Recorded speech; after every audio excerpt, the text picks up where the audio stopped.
When it comes to spiritual growth, many Christians are doing what they've been taught to do by trying harder, adding more disciplines, measuring faithfulness by consistency.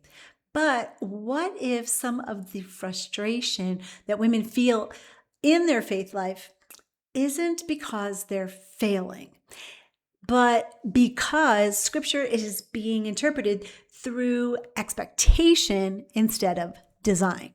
And here's the truth, and I want to name this right away. That tension isn't a discipline problem, it's a design understanding. Somewhere along the way, Christian women, many of them, have absorbed the idea that there is this right way to grow spiritually and that faithfulness looks the same for every single one of us. But scripture, it never says that. And comparison quietly, it convinces us that it does. So in this video, we're going to go over 4 different things. We're going to go over what scripture actually teaches about spiritual growth straight from Jesus' words, and why comparison creeps in when design is misunderstood. Also, how Mark 12:30 reveals pathways, not pressure, for our spiritual growth, and why your faith may feel heavy even though your desire for God is real. Hey there, wise woman. This is Deneen TB, your faith growth and work alignment strategist, helping driven Christian women, professionals, and business owners really design faith growth rhythms and practices that actually fit their lives without the pressure of doing more, so they can lead with purpose, live out their mission, and create lasting influence for God in their work and in their life. So, let's get started by taking a look at how misunderstanding scripture really does lead to comparison. And comparison really is not the root problem. It's the result of being taught a spiritual growth and how it looks the same for everyone. It sounds like this. It sounds like you might say these things to yourself. I should want to pray more like she does. Or, why doesn't Bible study feel natural for me? Everyone else seems to be consistent, more consistent than I am. And if I were more mature, this wouldn't be so hard. Over time, what happens is this comparison does something really damaging. It disconnects us from God, who actually designed us to love him. And when faith doesn't fit, guilt starts to fill in the gap.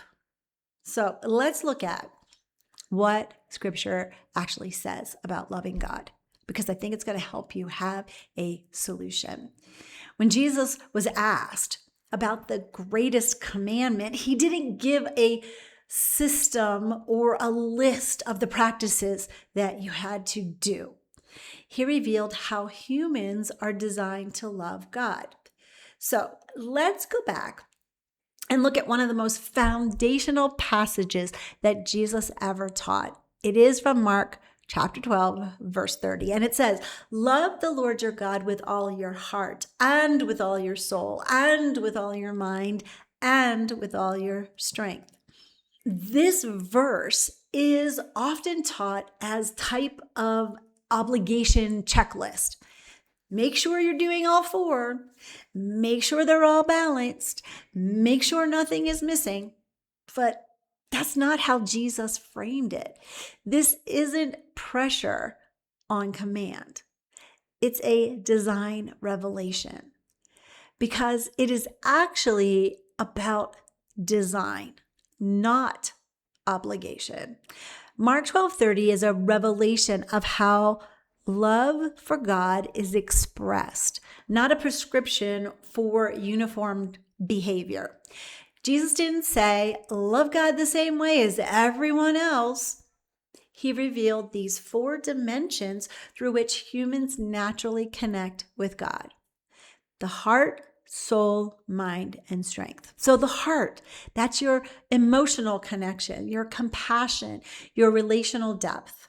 Soul, that's your creativity, your meaning, beauty and reflection. The mind, that's your understanding, truth, study, clarity.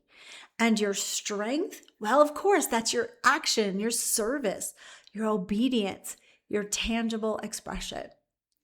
These aren't boxes to perform equally. There's not 4 separate things you have to balance. It's an actual pathway. I call it my frame. Scripture doesn't tell us to copy someone else's pathway. It invites us to love God fully from the place where we are already wired.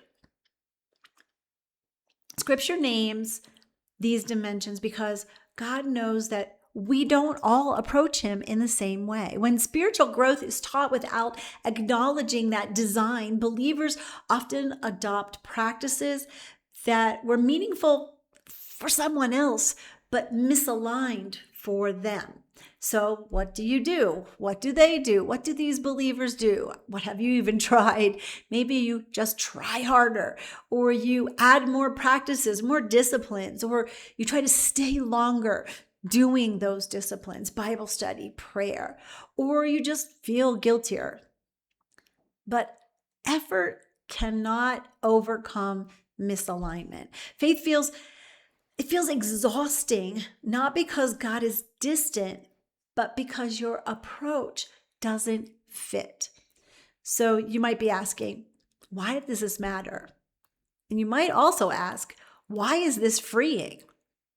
When you understand Mark 12:30 as design, everything starts to shift. So what do? You stop comparing your faith to someone else's. You stop forcing practices that actually drain you, and you stop measuring maturity by someone else's expression. You really come to the place where you realize God wasn't asking you to become someone else to actually love him well. He already shaped you with intention. And this is why I teach through the heart, soul, mind, and strength, HSMS framework. Not to replace scripture, but to help women live it out. The HSMS model helps you to really identify which part of Mark 12:30 you naturally lead with. And then it also helps you to understand why certain practices do energize you while others don't, and that it's okay. It also helps you to build faith rhythms and practices that feel life-giving instead of that pressure and that burden that you may feel. This isn't about doing less for God. It's about loving him from truth instead of that pressure. So let me say this very clearly. This isn't about tearing down the church or dismissing spiritual disciplines. It's actually about expanding understanding, because Scripture gives truth. Tradition gives us structure.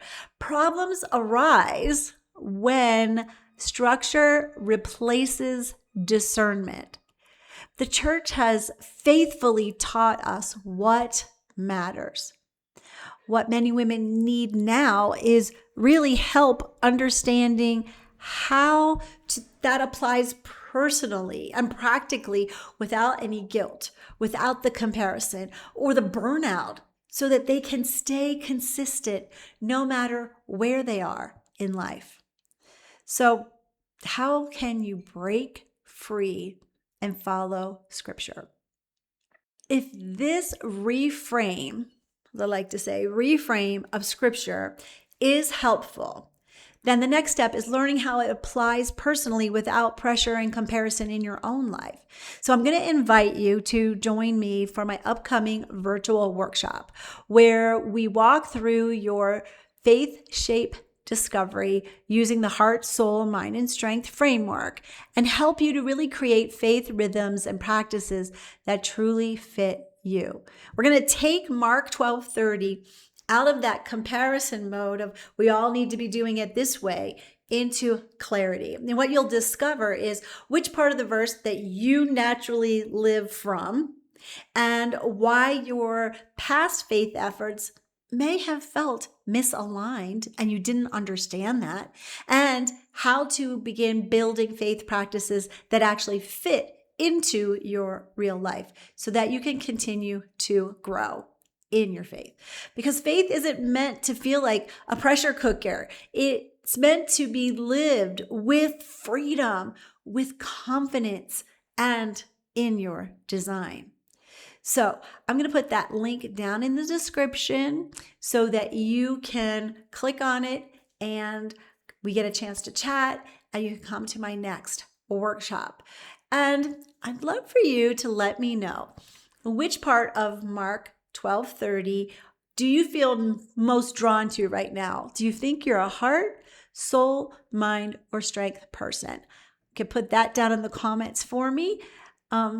There's really no right answer. There's just discovery here. I do have a link down there for the Faith Shape quiz if you want to check to see if you're right.